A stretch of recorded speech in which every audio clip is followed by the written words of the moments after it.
Gausia committee Bangladesh Dubai Al Aweer শাখার উদ্যোগে প্রতি বছরের ন্যায় এই বছরও যথাযোগ্য মর্যাদায় ধর্মীয় ভাব গাম্ভীর্যের মধ্য দিয়ে পবিত্র ঈদে মিলাদুন্নবী সাল্লাল্লাহু আলাইহি ওয়াসাল্লাম উদযাপন উপলক্ষে আজিমুশান রাহমাতুল্লিল আলামিন কনফারেন্স অনুষ্ঠিত হয়েছে।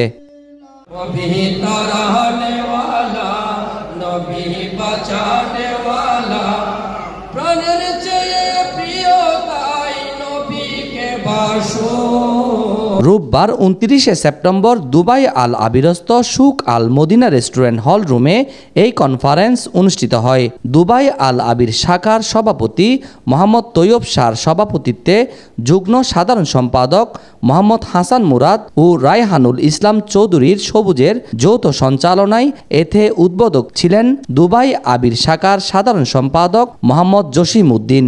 প্রধান অতিথি হিসেবে উপস্থিত ছিলেন ইউএই কেন্দ্রীয় গাউসিয়া কমিটির সাধারণ সম্পাদক কাজী মোহাম্মদ উমর গনি। প্রধান ওয়াইজিয়ান ছিলেন মাওলানা ফজলুল কবির চৌধুরী। এতে প্রধান আলোচক হিসেবে উপস্থিত ছিলেন মাওলানা আব্দুল গফুর নোমানী। কমিটি আধ্যাত্মিক সংগঠন।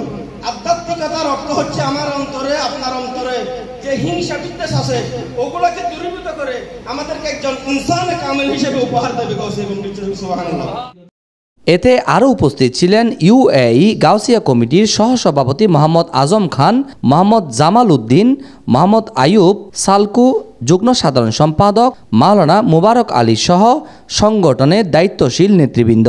পরে বিশ্বের মুসলিম উম্মাহ শান্তি কামনায় বিশেষ দোয়া ও মোনাজাত পরিচালনা করা হয়। International desk report, media express.